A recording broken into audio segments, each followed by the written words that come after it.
मारल्या थापा भारी आणि महाराष्ट्र केला कर्जबाजारी.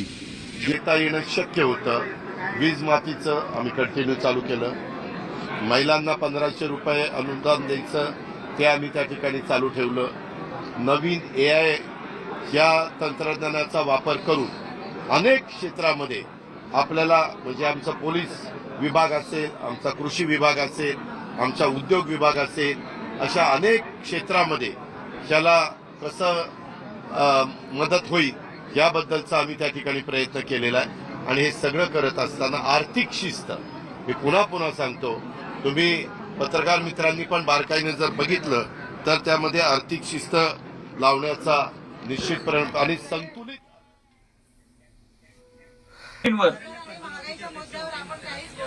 एक मिनिट, आम्ही 0% व्याजाने पीक कर्ज देतो शेतकऱ्यांना.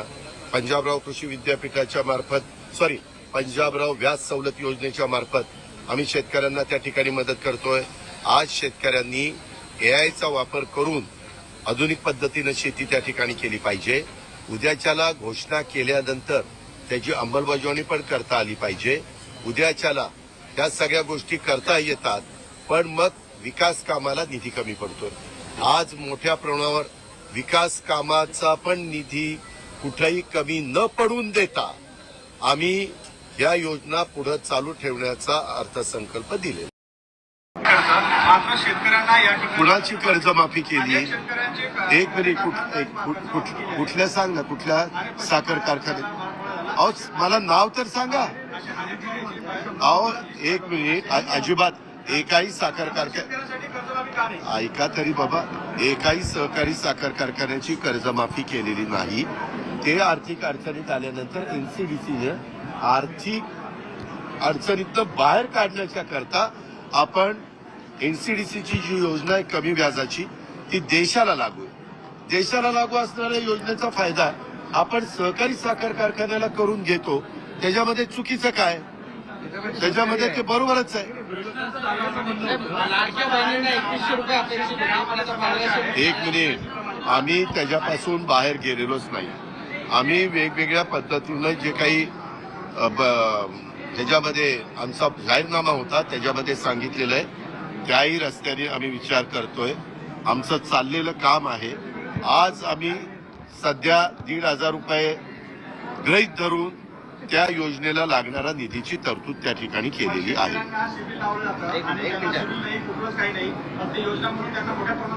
अजिबात नाही.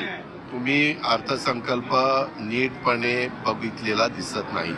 AIच्या बाबतीमध्ये आम्ही शेतकऱ्यांना आता त्यांचं उत्पन्न वाढावं, त्यांचा खर्च कमी व्हावा, त्यांचं उत्पादन खर्च कमी व्हावा, त्यांचं खताचा खर्च कमी व्हावा, पाण्याचा खर्च कमी व्हावा, याकरता AI म्हणजे कृत्रिम बुद्धिमत्तेचं धोरण आम्ही शेतकऱ्यांच्या करता या अर्थसंकल्पामध्ये घेतलेलं आहे.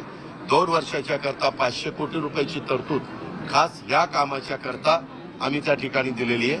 आम्हाला अनुभव आहे, जर काही शेतकऱ्यांनी एखादं आत्मसात केलं तर बाकीचे लगेच इतर शेतकरी ते आत्मसात त्या ठिकाणी करतात आणि त्याच्यामुळं हा प्रकल्प आम्ही हातामध्ये घेतलेला आहे. उलट ऍग्रिकल्चरच्या बाबतीमध्ये खूप चांगले निर्णय आम्ही शेतकऱ्यांच्या बाबतीत घेतलेले, त्यांच्या पाण्याच्या बाबतीमध्ये घेतलेले. जिथं आमच्याकडे सरप्लस पाणी आहे ते या खोऱ्यातनं दुसऱ्या खोऱ्यामध्ये नेण्याचा देखील आमचा प्रयत्न आहे. पश्चिमेकडे पडणारं पाणी समुद्राकडे जाणारं हे पुन्हा आमच्या नाशिक जिल्ह्याला, आमच्या त्या ठिकाणी असणाऱ्या संभाजीनगरला म्हणजे मराठवाड्याला कसं देता येईल, नगर जिल्ह्याला कसं देता येईल, हा प्रयत्न आम्ही या अर्थसंकल्पामध्ये केलेला आहे.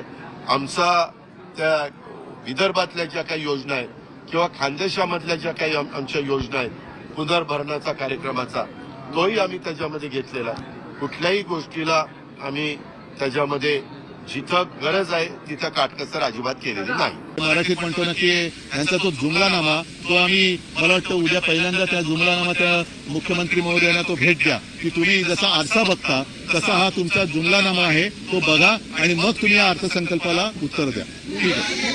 हा अर्थसंकल्प म्हणजे अर्थ नसलेला संकल्प आहे. अर्थ दोन्ही अर्थाने, एक तर तिजोरीमध्ये पैसा नाहीये आणि यांच्या संकल्पाला पण काही अर्थ नाहीये. या सरकारने निवडणूक लढवताना ज्या काही घोषणा केल्या होत्या त्या घोषणा त्याची जाहिरात मी घेऊन आलेलो आहे आणि ही जाहिरात या जाहिरातींपायी त्यावेळेला हजारो कोटी किंवा हजारो लाखो रुपयांची उधळण केली गेली आणि खाली एक वाक्य आहे, हे वाक्य आता बदलायला पाहिजे. त्याच्यात त्यांनी म्हटलं होतं केलंय काम भारी. आता ह्या जर त्या जाहिरातीकडे आपण बघितलं तर आता ते वाक्य म्हणजे मारल्या थापा भारी आणि महाराष्ट्र केला कर्जबाजारी, अशी आत्ताची महाराष्ट्राची परिस्थिती आहे. एकूणच ज्या अपेक्षेने या सरकारच्या मते, कारण आमचं मत आहे हा जो त्यांचा विजय आहे निवडणुकांमधला हा बोगस मतदान, ईव्हीएमचा घोटाळा, त्याच्यानंतर दुबार मतदार वगैरे वगैरे वगैरे सारांचे एकत्र तो परिपाक आहे. पण या सरकारला जे वाटतंय की महाराष्ट्रातल्या जनतेने बहुमताने त्यांना निवडून दिले, त्या बहुमताचा अपमान करणारा हा अर्थसंकल्प आहे. कारण त्याच्यामध्ये लाडक्या बहिणींना काही वाढीव जे 2100 रुपये देणार होते त्याचा काही आजच्या अर्थसंकल्पात उल्लेख नाहीये. शेतकऱ्यांना जसं आमच्या सरकारने मला आठवतंय मी मुख्यमंत्री म्हणून नागपूरचं जे एकमेव अधिवेशन झालेलं पहिलं, त्या अधिवेशनात शेतकऱ्यांना मी कर्जमुक्तीची घोषणा नाही तर घोषणा करून अंमलबजावणी केली होती. या सरकारने त्या जाहिरातीत म्हटलेलं होतं की शेतकऱ्यांची कर्जमुक्ती करू, त्या कर्जमुक्तीबद्दल काही नाहीये. हजारो कोटी रुपये नुसते कॉन्ट्रॅक्टर म्हणजे लाडक्या बहिणीबद्दल यांना काही प्रेम दिसलेलं नाहीये या अर्थसंकल्पात. मात्र कॉन्ट्रॅक्टरचं प्रेम यांचं तसंच कायम आहे किंवा ते वाढलेलं आहे.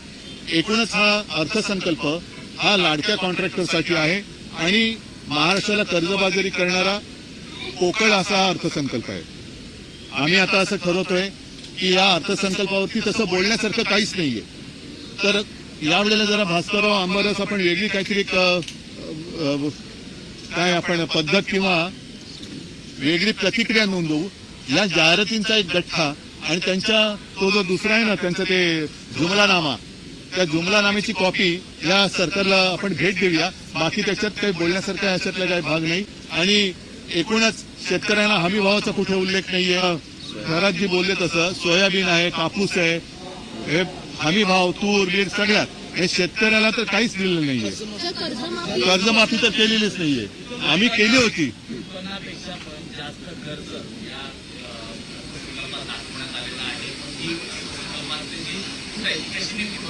ते त्यांनी त्याला सांगायला पाहिजे.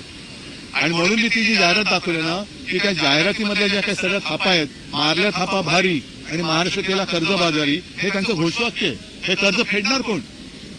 कर्ज फेडणार कोण? असं जे मराठीत म्हणतो ना की यांचा तो जुमलानामा, तो आम्ही मला वाटतं उद्या पहिल्यांदा त्या जुमलानामा त्या मुख्यमंत्री महोदयांना तो भेट द्या की तुम्ही जसा आरसा बघता तसा हा तुमचा जुमलानामा आहे, तो बघा आणि मग तुम्ही या अर्थसंकल्पाला उत्तर द्या. ठीक आहे.